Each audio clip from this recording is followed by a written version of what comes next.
Hi guys, welcome to Chilling with Missy. So the other day we got this chocolate from work, and it has a little message that says, "Take care of your heart." And I'm currently now doing a sugar-free challenge, and it has been challenging. I guess that's why it's called a challenge. But nevertheless, so I kept this. We got this actually for Valentine's. Yoo-hoo!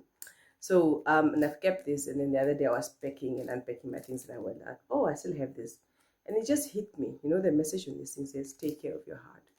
And our theme for 2025 at Chilena with Misty is God and Gold. So everything that we're doing on this channel will stem from the Bible, will stem from God, and we do everything in with God, in God, through God. You know, so Proverbs 4 verse 23 says, "Guard your heart, because everything that you do stems from it." And it just got me thinking. Um, Misery. Have you ever heard of the term that misery loves company? Because it really does. You know, when you're going through a very difficult time, you need to be intentional with who you spend your time with.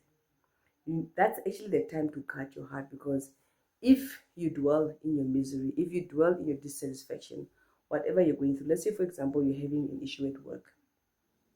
If you're having an issue at work and you decide to look for fellow people that also have issues at work, né, then you are just going to dwell and drown in your misery. Because what you will do is, now I'm speaking from experience, guys.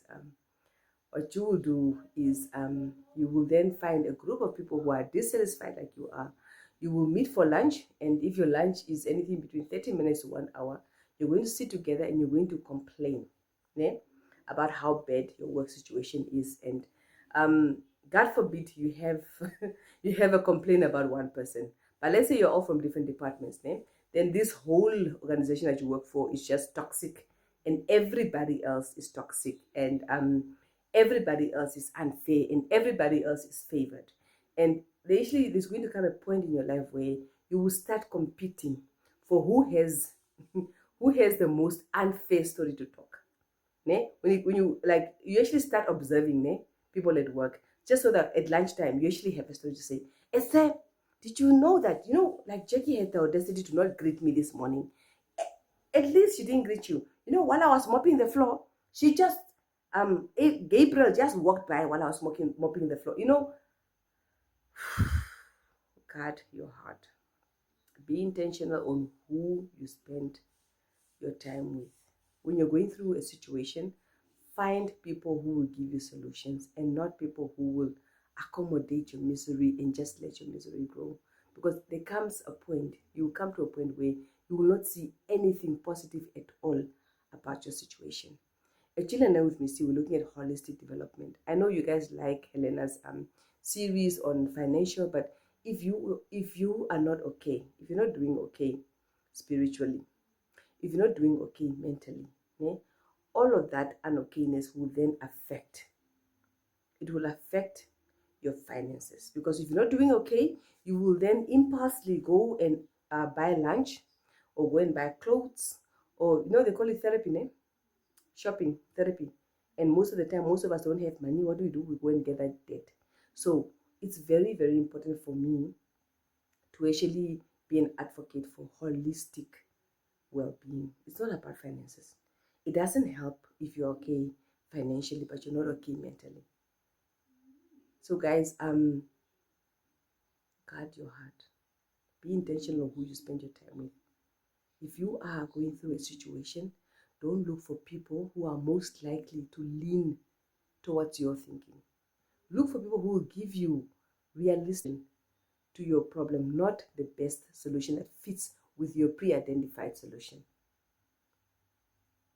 Don't go and gather people who are in the same boat as you, so that you can sit there and all day infest your hearts.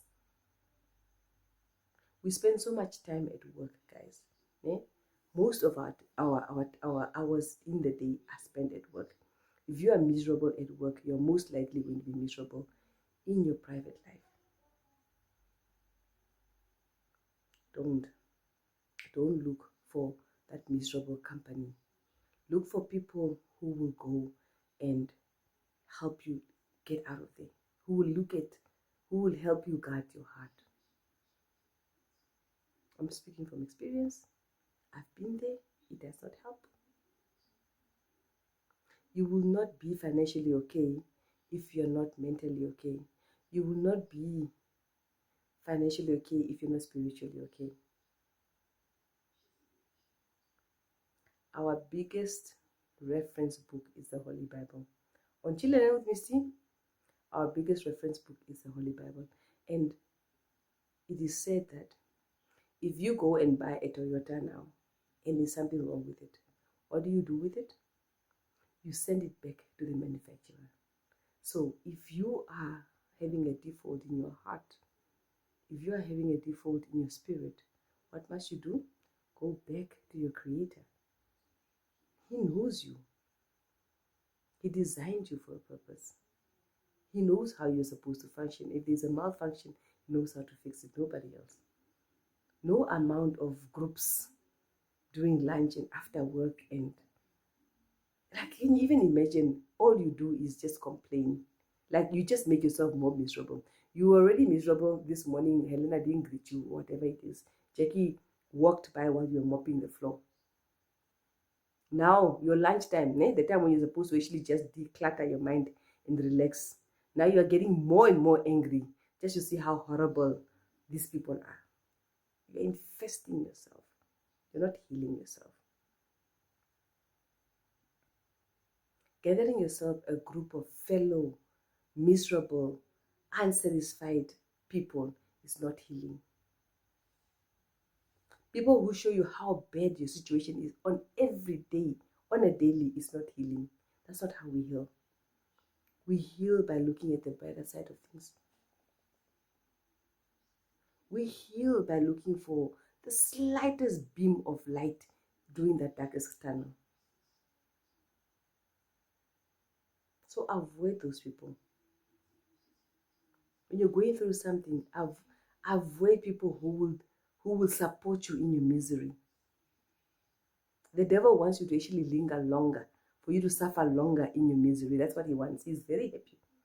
When you can't see any possibility out of there, when you can't see any good out there.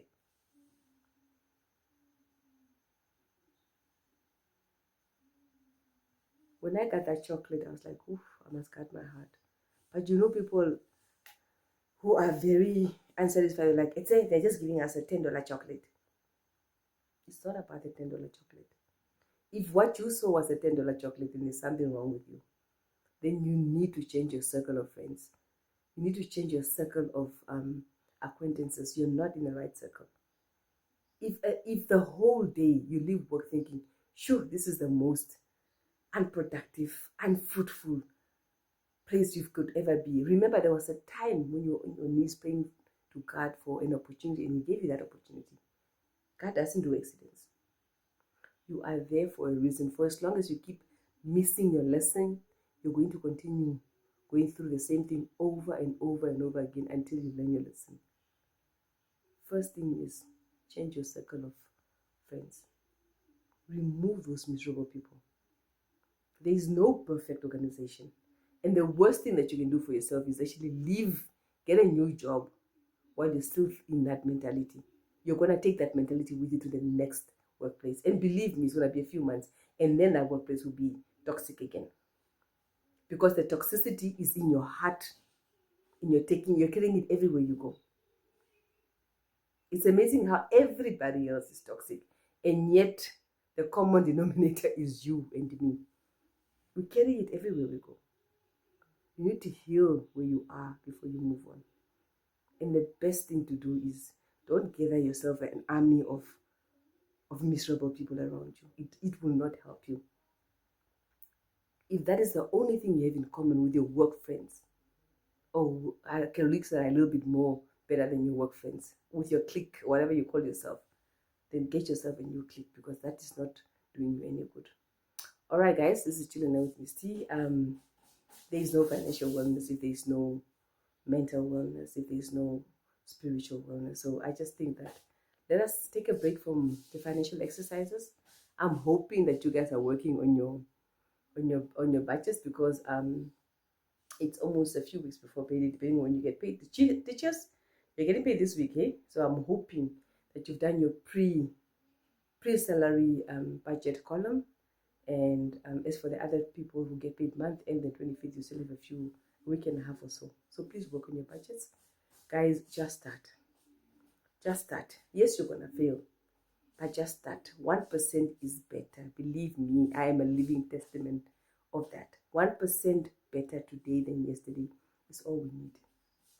It's all we need. Keep trying. Fail forward, guys. I have set the reset button 5 times, 6 times on my sugar-free challenge, and today I'm actually on day 21.